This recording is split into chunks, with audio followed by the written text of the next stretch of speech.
Assalamualaikum warahmatullahi wabarakatuh. Waalaikumsalam warahmatullahi wabarakatuh. Selamat pagi semuanya. Pagi Ibu. Baik, sebelum memulai pelajaran hari ini, silakan siapa yang ingin memimpin doa. Sebelum pelajaran dimulai, mari kita berdoa sesuai keyakinan masing-masing. Berdoa dimulai. Selesai. Ini sebenarnya Ibu absen. Yang utama Nadia, Hadir Bu. Anis, Hadir Bu. Delima, Hadir. Tio, Hadir Bu. Safia, Hadir Bu. Yasina. Hadir Bu.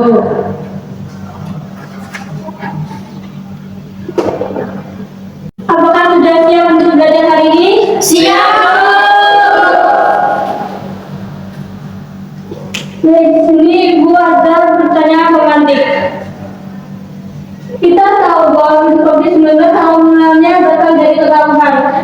Kenapa bisa sampai ke Indonesia dan bahkan ke seluruh dunia?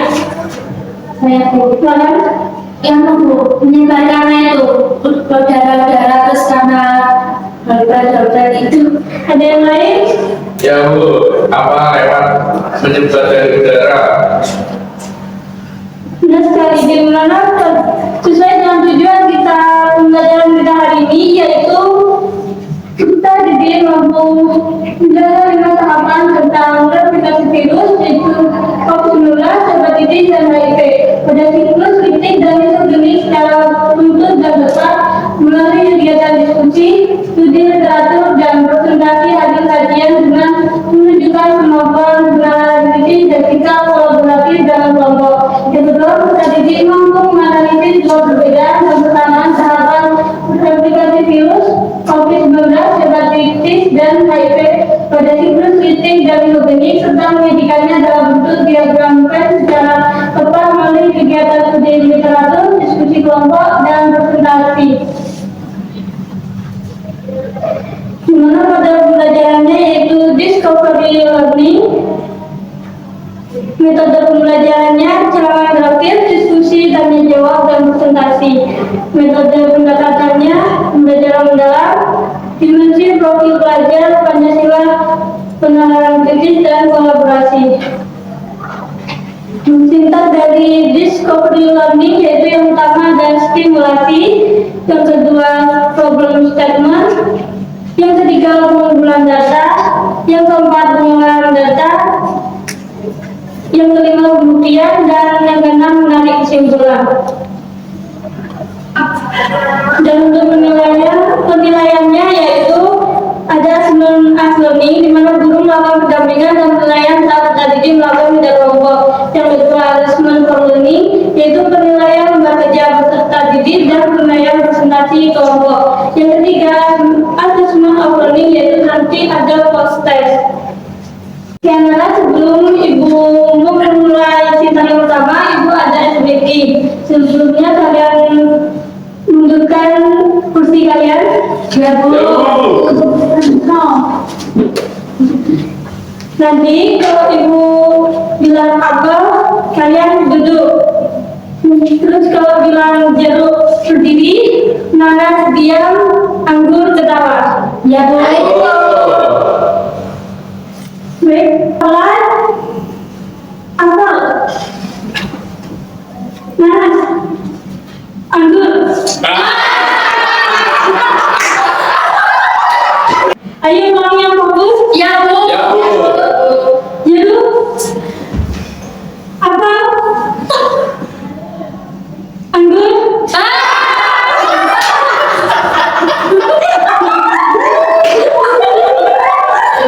Jeruk, nanas, apel, jeruk.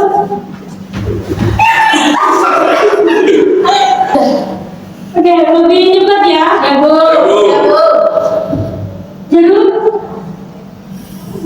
apel, anggur.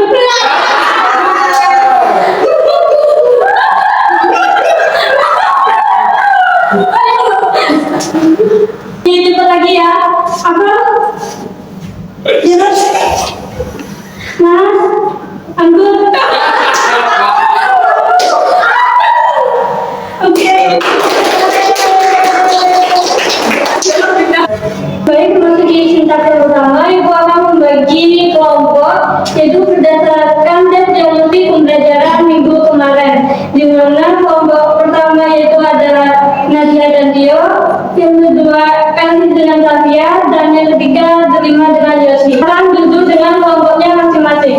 Baik, Bu. Yuk.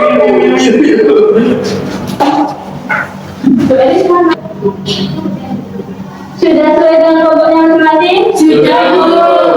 Oke, Bapak bagikan alfabetnya. Siap. Terima kasih, Bu.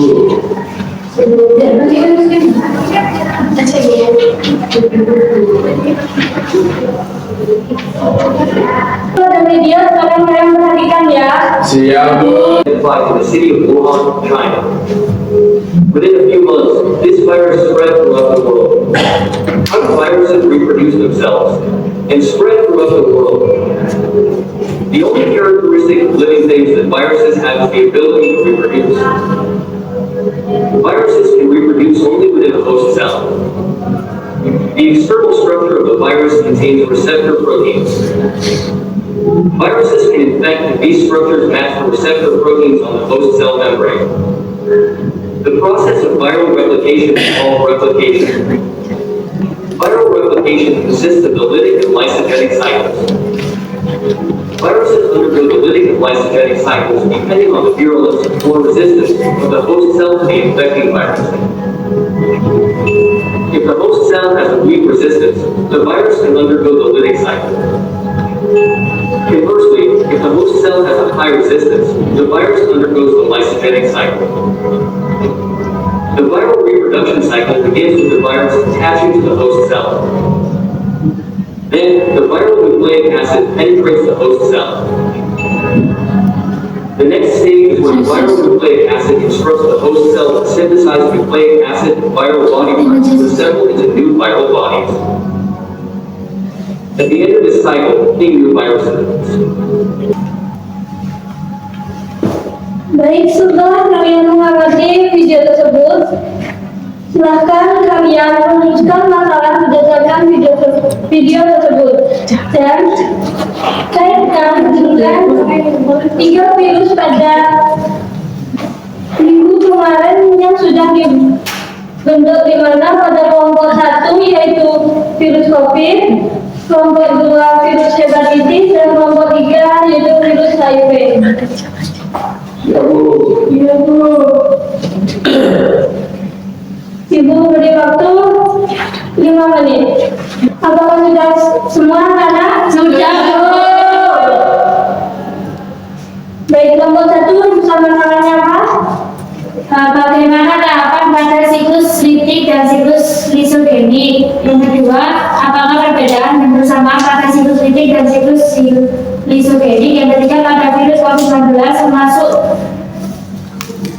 dalam siklus litik atau siklus lisogenik atau keduanya? Jelaskan.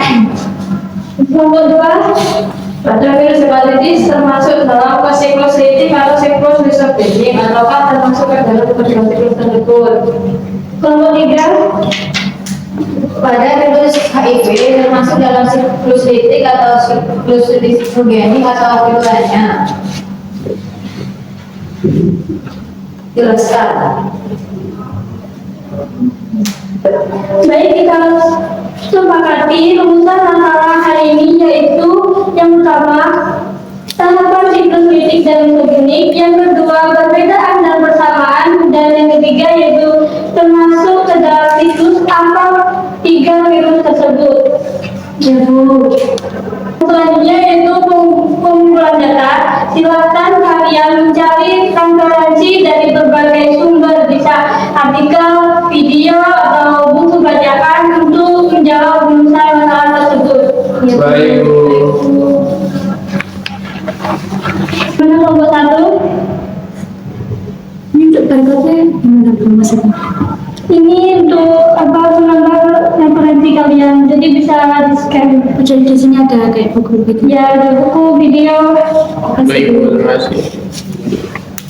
Dan selanjutnya yaitu pengolahan data, di mana pengerjaannya nanti kalian buat dalam bentuk PPT. Baik, Bu. Ya, Bu. Dan untuk waktu pengerjaannya yaitu 30 menit. Baik, Bu. Baik, Bu. Bu, ini berarti nanti ngerjakannya kita gimana Bu caranya? Apa mau buat apa Bu? Nanti kalian membuat PPT. PT. Kalian yang mau berdua, Bu, untuk diagram file-nya itu gimana ya, Bu? nanti bisa kalian lampirkan di PowerPoint-nya. Oh iya, makasih Bu. Kalau tiga, apakah ada kesulitan atau bagaimana? Enggak ada Bu, udah. Nanti tugasnya dikumpulin di sini ya. Sini. Dipresentasikan. Kan kumpulin. Baik, untuk waktu pengerjaannya sudah selesai ya. Ya Bu. Baik Bu. Silakan kelompok siapa dulu yang mau mempresentasikan? Nomor 1 Bu. Silakan.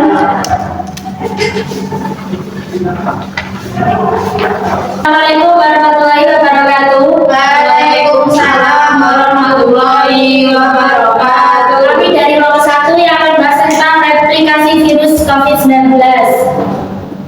Nah, di sini tadi rumus masalahnya bagaimana tahapan replikasi virus siklus titik dan lisogenik. Jelaskan urutannya. Lalu perbedaan dan persamaan dari siklus tersebut dan apakah virus COVID-19 mengalami siklus titik, lisogenik atau keduanya. Jelaskan alasannya.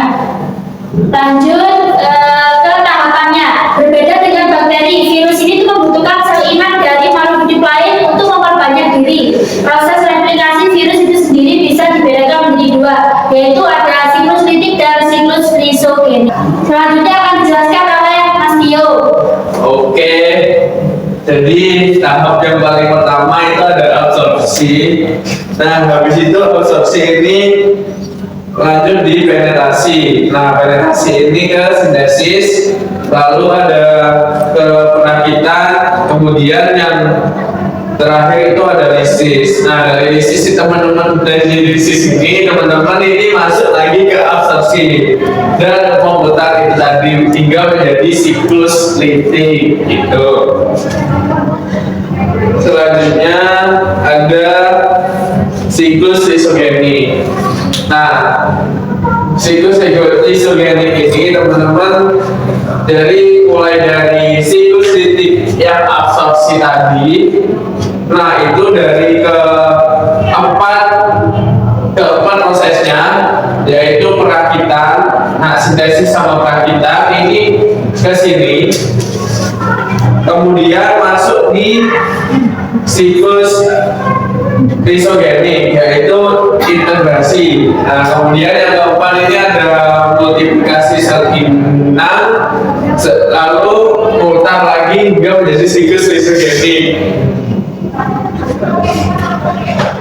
Dan selanjutnya akan dibacakan oleh Mbak Ardia. Oke, selanjutnya ada persamaan dan perbedaan dari kedua siklus tersebut, yaitu yang pertama sel inang pecah saat ketahanan sel inang lemah. Persamaannya sel inang tidak pecah, materi genetik virus diwariskan ke sel anakan sel inang. Lanjut, di sini virus COVID-19 tidak mengalami siklus litik maupun lisogenik karena kedua siklus tersebut hanya terjadi pada bakteriofag, yaitu virus yang menyerang bakteri. SARS-CoV-2 merupakan virus RNA droplet yang menginfeksi sel eukariot, sehingga mekanisme replikasinya berbeda. Setelah masuk ke dalam sel inang, SARS-CoV-2 melepaskan materi genetik RNA-nya, lalu langsung melakukan replikasi, transkripsi, dan translasi untuk membentuk protein virus baru. Virus baru kemudian dirakit dan keluar dari sel melalui proses eksitosis dan budding. Mungkin itu saja yang bisa dapat kelompok kami sampaikan. Dari kelompok lain mungkin ada yang mau ditanyakan? Tidak ada. Ini tidak ada yang bertanya, boleh ditutup. Sekian dari kelompok kami. Wassalamualaikum warahmatullahi wabarakatuh. Waalaikumsalam warahmatullahi wabarakatuh.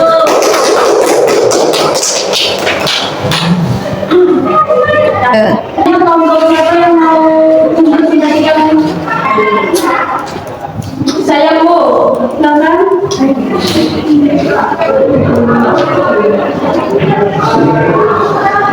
Ya Allah.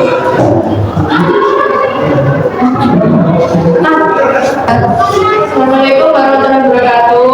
Waalaikumsalam warahmatullahi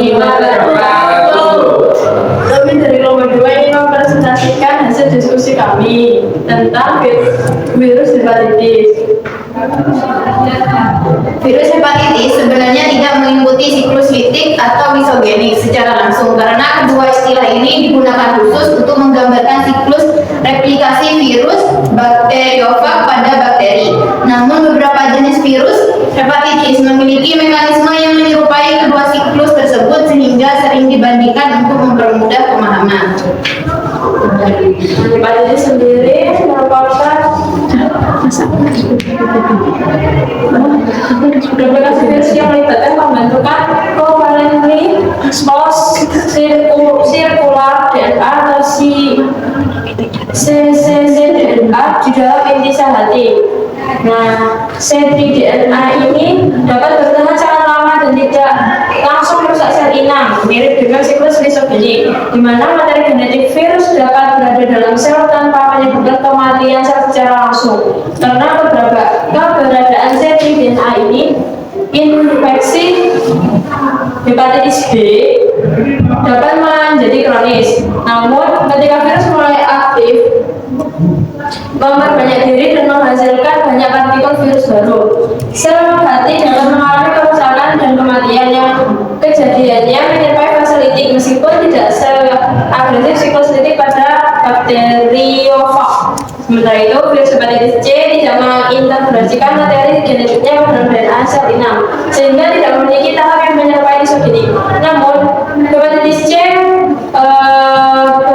bereplikasi aktif di sitoplasma dan dapat menyebabkan kerusakan sel secara bertahap akibat stres sel dan respon imun yang sifatnya mirip tanpa litik tetapi tidak langsung membaca sel seperti virus litik sel. Cukup sekian presentasi dari kami. Mungkin ada pertanyaan? Tidak ada. Jika tidak ada, kalau begitu, wassalamualaikum warahmatullahi wabarakatuh.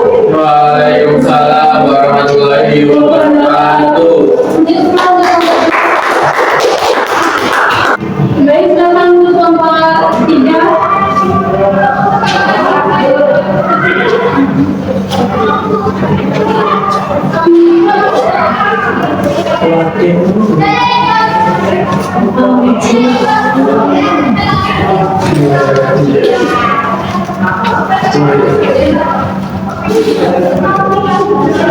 Baik, assalamualaikum warahmatullahi wabarakatuh. Waalaikumsalam warahmatullahi wabarakatuh.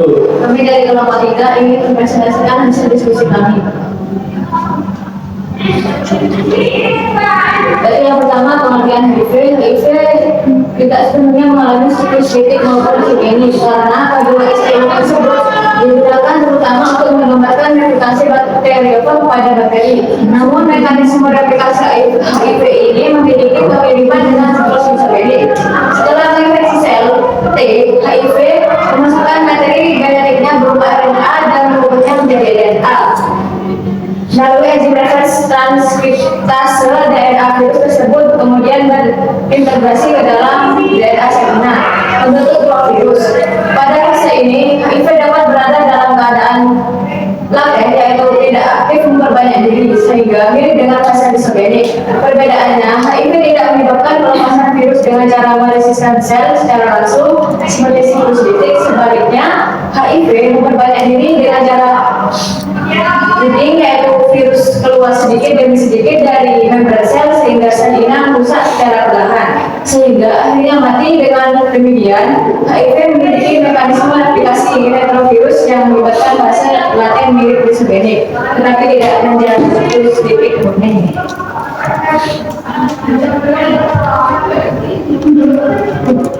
Ada yang ditanyakan? Saya. Baik. Mengapa mekanisme replikasi HIV disebut sebagai mekanisme replikasi retrovirus? Baik, izin menjawab dari pertanyaan Mas Tio, yaitu mengapa mekanisme replikasi HIV disebut sebagai mekanisme replikasi retrovirus? Karena mekanisme replikasi HIV ini disebut sebagai mekanisme replikasi retrovirus. Kelompok retrovirus yaitu virus yang memiliki materi genetik berupa RNA dan melakukan proses transkripsi balik untuk membentuk DNA sebelum berintegrasi ke dalam genom sel inang. Ciri utama retrovirus yang juga terjadi pada HIV adalah materi genetik HIV adalah RNA bukan DNA. HIV ini membawa enzim reverse transkriptase yang mengubah RNA virus menjadi DNA virus setelah memasuki sel inang. DNA virus yang terbentuk kemudian berintegrasi ke dalam DNA sel inang melalui enzim integrase, membentuk provirus. Dari provirus inilah sel inang akan menyalin dan menghasilkan komponen virus baru. Apakah sudah cukup jelas? Sudah. Baik, terima kasih. Yang bertanya lagi? Gak ada, Bu. Silakan Bu, yang sudah bisa ditutup. Baik, sekian dari kelompok kami. Kurang lebihnya kami mohon maaf. Wassalamualaikum warahmatullahi wabarakatuh. Waalaikumsalam warahmatullahi wabarakatuh. Replikasi virus adalah proses pembentukan dan membedakan komponen-komponen virus. Replikasi virus ini hanya bisa dilakukan oleh virus di dalam sel inang karena virus adalah partikel aselular atau bukan sel. Artinya virus tidak punya struktur metabolisme seperti yang dimiliki sel untuk membuat komponen tubuh virus, yaitu materi genetik dan sulfur protein. Kapsid sel inang merupakan sel hidup yang dikembangkan virus. Sel inang dapat berupa organisme uniseluler bersel tunggal seperti bakteri dan protozoa maupun multiseluler bersel banyak seperti jamur, tumbuhan, hewan, hingga manusia. Dan siklus lidik yaitu yang pertama itu ada absorpsi, kemudian fermentasi, dan yang ketiga sintesis, yang keempat perakitan, dan yang kelima fisik. Di mana tahap absorpsi merupakan tahap menempelnya virus pada sel inang. Absorpsi terjadi karena virus dalam hal ini memiliki kabut ekor yang akan menempel pada bagian reseptor spesifik sel inang. Dan setelah penetrasi, pada tahap penetrasi, tubuh ekor bertransaksi sehingga jarum penusuk di bagian ujungnya membentuk lubang yang menembus dinding sel dan membran sel bakteri. Pada tahap sintesis merupakan tahap pembentukan komponen virus yaitu materi genetik dan protein. Tahap ini diawali dengan pembentukan protein atau enzim yang akan menghasilkan DNA sel bakteri serta enzim yang digunakan untuk menggandakan DNA virus setelah DNA virus digandakan. Tahap yang keempat yaitu perakitan. Pada tahap ini terjadi perakitan partikel virus baru dari komponen-komponen yang dibuat di tahap sintesis.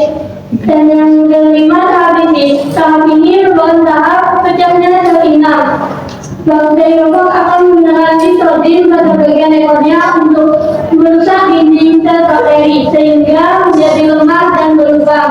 Dinding sel bakteri yang lemah dan berlubang akan menyebabkan cairan dari luar sel bakteri masuk ke dalam sel sehingga sel bakteri membumbung, pecah dan mati. Dan pada siklus isogenik yaitu dimulai dari absorpsi, yang juga penetrasi, dan selanjutnya yaitu sintesis, dan sintesis ke multiplikasi sel inang, selanjutnya bentukkan lisis.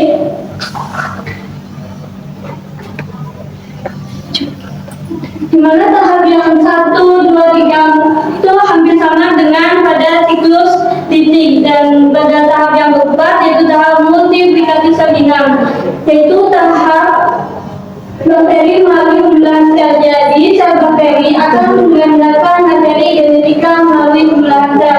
Hal ini berguna bagi virus sebab dengan proses ini materi genetik virus akan ikut tergandakan. Akibatnya setiap sel anak yang dihasilkan dari pembelahan bakteri juga mengandung profag atau dengan kata lain terinfeksi juga oleh virus SARS.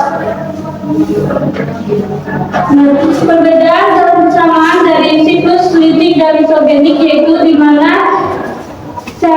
siklus lidik sel inang pecah dilakukan saat ketahanan sel inang lemah, sedangkan pada isogenik sel inang tidak pecah. Materi genetik virus diwariskan ke sel anatom sel inang dan dilakukan saat ketahanan sel inang tinggi. Persamaannya yaitu melalui tahap pelekatan dan penetrasi. Baik, dari Saya Bu. Silakan. Kesimpulannya materi ini yaitu adanya perbedaan dan persamaan dari siklus lisis dan siklus lisogenik. Perbedaannya seperti sel inangnya pecah dilakukan saat ketahanan sel inang lemah dan sel inang tidak pecah. Materi genetik virus diwariskan ke sel anakan sel inang dilakukan saat ketahanan sel inang tinggi. Lalu persamaannya melalui tahap pelekatan dan penetrasinya. Mungkin itu saja, Bu. Baik, terima kasih untuk Mbak Nadia yang sudah menyimpulkan materi hari ini. Untuk selanjutnya yaitu sesuai dengan yang Ibu sudah sebutkan di awal, di akhir nanti ada poster. Jadi sekarang silakan kalian menyiapkan data tersebut.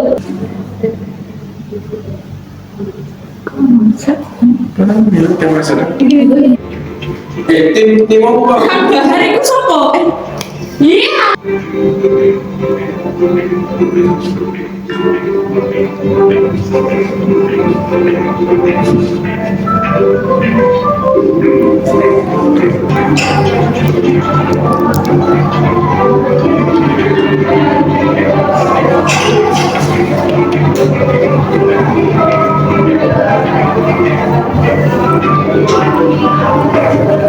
Tolong dulu.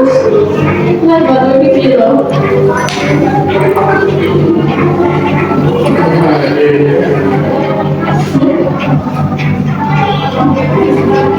Oke, peringkat pertama yaitu tim putih dan peringkat kedua tim biru. Tim putih siapa aja? Saya Bu. Gimana kalian belajar hari ini? Menyenangkan, Bu. Ini Bu meminta salah satu dari kalian untuk merefleksikan pembelajaran hari ini. Ayo. Oke, jadi pembelajaran hari ini sangat menyenangkan, Bu. Kita lebih tahu bagaimana replikasi dari virus sendiri, mulai dari virus HIV, corona, sampai hepatitis. Lalu di akhir pembelajaran juga ada post test yang menyenangkan dengan bermain game tadi. Itu saja sih, Bu, dari saya. Baik, terima kasih untuk Mas Tio.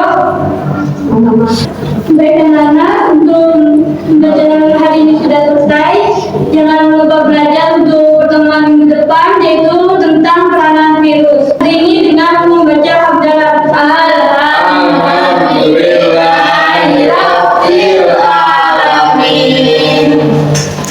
Ya, terima kasih. Wassalamualaikum warahmatullahi wabarakatuh. Waalaikumsalam warahmatullahi wabarakatuh.